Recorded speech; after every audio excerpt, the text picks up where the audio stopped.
Buen día. Mi nombre es María Videla Solórzano, alumna de la Universidad San Juan Bautista, de la Facultad de Derecho del 11º ciclo B, del curso Responsabilidad Civil con el catedrático Henry Carguataco.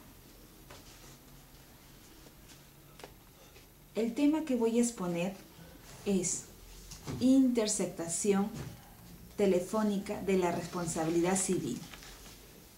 Primero voy a mencionar qué es interceptación telefónica. Es alguien que sustrae, oculta o extravíe y destruye, intercepte, controla o va a impedir una comunicación privada que va a dirigir a otra persona o se entere indebidamente de su contenido, que va a cometer una violación de comunicación. La interceptación telefónica legal, según la Constitución, el artículo 2, inciso 10, establece que las comunicaciones, telecomunicaciones o instrumentos solo pueden ser incautados, interceptados o intervenidos por un mandato del juez. Para mejorar la operatividad, eficacia y legitimidad de los procedimientos de interceptación telefónica, previamente se debe tomar en cuenta la proporcionalidad de la finalidad ilegítima que va a ser perseguida, es decir, que se va a utilizar como un medio probatorio, siempre en cuando el juez no tenga cómo acudir otro medio alternativo, tomando dicha medida por necesidad a este efecto de probar el grado de la responsabilidad del inculpado en la comisión de los delitos graves o cometidos por una criminalidad organizada conforme que establece la Ley 27.697 en su primer artículo.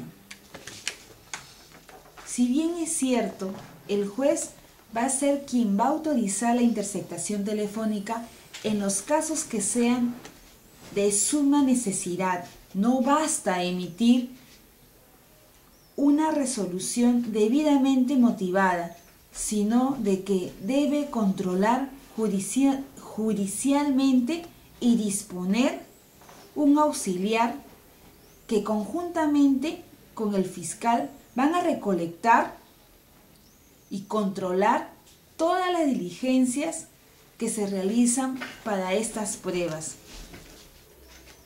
No pueden ser distorsionados y sobre todo cuidar de que se va a vulnerar los derechos constitucionales que va a corresponder a las personas, porque de lo contrario esta prueba sería ilegal y por ende carecería de eficacia probatoria. Asimismo, el plazo sería de 6 meses, es un plazo muy largo para dicha diligencia.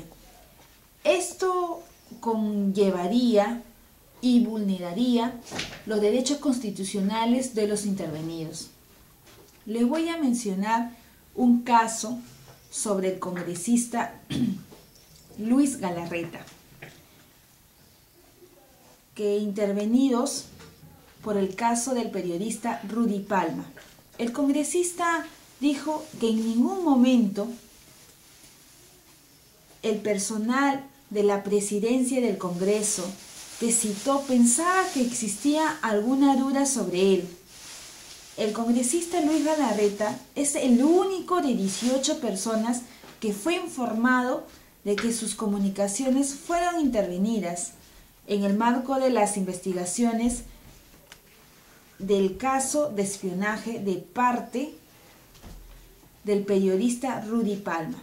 Galarreta conoció a Palma hace algunos años en el Congreso, desde que se convirtió en el presidente de la Comisión de la Economía. Ellos conversaban regularmente por teléfono. Señaló que hablaron de información pública, que se había aprobado los temas que van a poner en la mesa, quién votó en contra, quién promueve tal cosa, etc. El día que lo detuvieron, lo llamó para contarle sobre la elección de la terma del Banco Central de la Reserva. El 2 de mayo, personal de la presidencia del Congreso llamó al Parlamento y dijo que el fiscal William Montes, de la Fiscalía contra el Crimen, organizó y 2 policías lo estaban buscando en la sala Basadre, que es la sala de la presidencia del Congreso.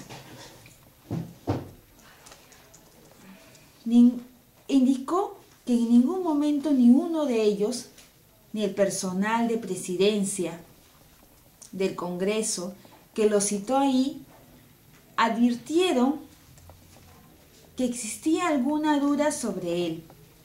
Él pensó que debía saber si había sido víctima de una interceptación. Los policías le preguntaron a Galarreta si creía que su correo había sido intervenido y él respondió que no. Esto es sumamente ilegal y se habrá que ir hasta las últimas consecuencias para ver quién le interesa escuchar las conversaciones de un congresista de oposición que ha dado la batalla de varios temas relacionados al Ejecutivo.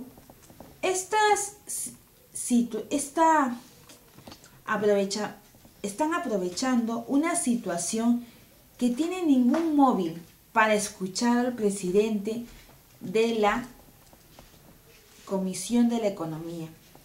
Una pregunta podría decir, a propósito del caso de Luis Galarreta, ¿en qué casos se justifica la interceptación telefónica? En los casos de crimen organizado, cuando hay una banda de secuestradores, de asaltantes, narcotraficantes, una célula de terroristas, sicariato, cuando hay de por medio un delito de lavado de activos, fraudes. En este caso el periodista Rudy Palma no hubo esto. Otra pregunta me podría decir, no había razón para interceptar las comunicaciones del legislador. No se trata de una banda de criminales.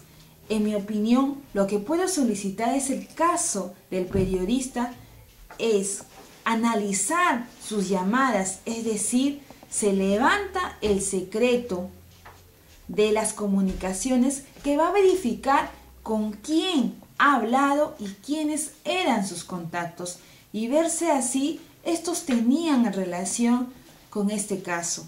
Desde allí no más, pero estos interceptan las llamadas y no me parece. Otra pregunta podríamos mencionar, ¿y cuál es el procedimiento para solicitar una interceptación? Sería siempre en cuando la policía debe estar fundamentado el pedido de identificar a las personas y los teléfonos a interceptar, a sustentar la peligrosidad de la banda. No es para chuponear, porque esa práctica es ilegal. El término legal es interceptar el pedido que se va a dirigir al fiscal, quien lo que va a evaluar y está de acuerdo a eso que va a remitir el juez, que vuelve a evaluar y puede rechazar el pedido.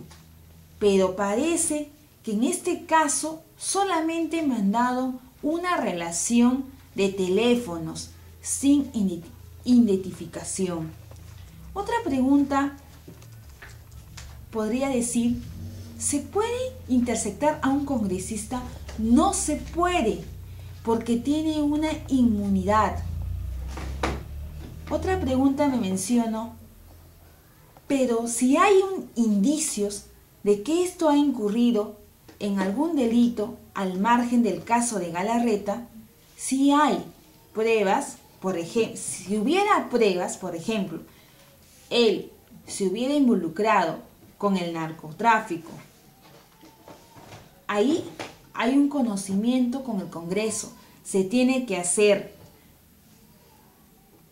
la interceptación y el congresista interceptado no tiene que saberlo. En estos casos se le informa al presidente del Congreso, pero no lo solicita el fiscal provisional, sino el fiscal de la Nación, por la investidura del congresista. Se va a interceptar a un congresista. Otra pregunta, ¿y en qué casos de secuestro se procede a interceptar el teléfono del agraviado para rastrearlos? El juez puede ordenar, pero muy raro, porque los secuestradores desechan enseguida el teléfono del agraviado y utilizan otros teléfonos. Otra pregunta es, ¿hay plazos legales para la práctica de interceptación? Sí. Es narcotráfico, puede durar meses. Tienen por bandas, tienen una conexión en el extranjero. La mafia tiene muchos integrantes y eso puede demorar de 4 a 5 meses. Una pregunta podríamos mencionar, ¿a quiénes se encarga esta labor? Hay una división de la Policía Nacional que funciona en San Isidro. El Estado tiene ahí aparatos para esta labor en caso el crimen organizado. Esto es todo mi exposición. Muchísimas gracias. La que expuso fue María Virela.